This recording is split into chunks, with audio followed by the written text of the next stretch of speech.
చిన్నారి జాహ్నవి ఎక్కడ? 7 రోజులుగా ఎంతమంది వెతికినా 3 ఏళ్ల జాహ్నవి మాత్రం కనిపించడం లేదు.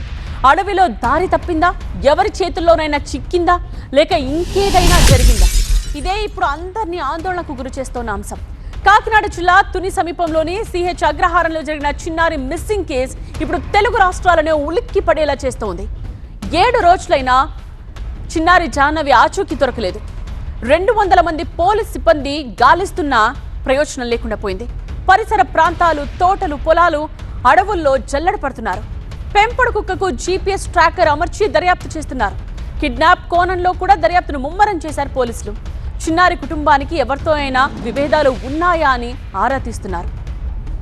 పోలీసుల దర్యాప్తుకు సంబంధించిన కంప్లీట్ డీటెయిల్స్ ని మా చీఫ్ కరెస్పాండెంట్ సత్య అందిస్తారు. తుని మండలం సిహెచ్ అగ్రహారం సమీపంలో ఉన్నటువంటి 2.5 ఏళ్ల చిన్నారి జాహ్నవి జాడ దాదాపుగా వారం రోజులు గడుస్తుంది. ఇంకా ఎక్కడో ఉన్నటువంటి పరిస్థితులు కనిపించినటువంటి అయితే మొత్తం పోలీసులంతా కూడా అక్కడ ఉన్నటువంటి జీడిమామిడి తోటలు కానవచ్చు, పామాయిల్ తోటలు మొత్తం చుట్టుపక్కలంతా కూడా జల్లెడి పెట్టారు. 200 మందికి పైగా పోలీసులు, స్థానిక లా అండ్ ఆర్డర్ పోలీసులతో పాటు సిఆర్పిఎఫ్ పోలీసులు కూడా అక్కడ మొత్తం పాప కోసం ఎదురు చూస్తున్నటువంటి పరిస్థితి. అయితే ఇంకా స్థానికంగా తల్లి అయితే ఆవేదన వ్యక్తం చేస్తుంది. స్థానికంగా పోలీసులు ఏం చెప్తారంటే ఇప్పటి వరకు వారం రోజులు గడిచింది, పాప ఆచూక్యాన్ని లభించింది అంటే కిడ్నాప్ గురయ్యిందన్న అనుమానాలు అయితే రేకెత్తుతున్నాయి కదా, అది అంతవరకు వాస్తవం?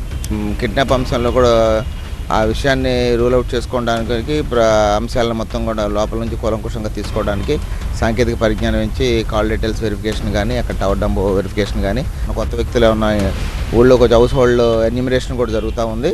పూర్తిగా అది కూడా కంప్లీట్ ఉంది. ఏ విధమైన మనకి ఫ్రూట్ఫుల్ ఇన్ఫర్మేషన్ అయితే దాని ద్వారా రాలేదు.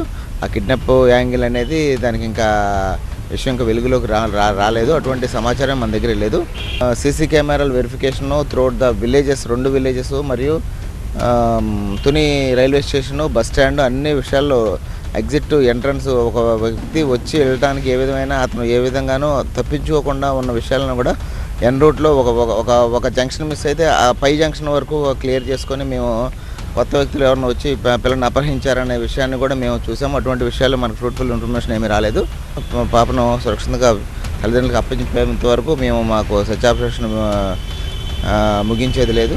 కుక్క పాప అదృశ్యమయ్యే సమయంలో కుక్క పక్కనే అదృశ్యం అమ్మ కూడా తారసపడినట్టు ప్రత్యక్ష సాక్షుల ద్వారా తెలిసింది. పాప అదృశ్యమైన తర్వాత కుక్క కూడా ఎటో 2 డేస్ ఎటో స్పెండ్ చేసి మళ్ళీ రావడం జరిగింది. వచ్చినలో కొద్దిగా వైల్డ్గా బిహేవ్ చేస్తుంది. దానికి కొద్దిగా అబ్నార్మల్ బిహేవియర్ ఉంది. దానికోసం వెటర్నరీ డాక్టర్ చేత వైద్యం చేయించాము. వాళ్ళు కూడా పలు రకాల కారణాలు చెప్పారు. జీపీఎస్ ట్రాకర్ని దానికి అమర్చాల్సింది.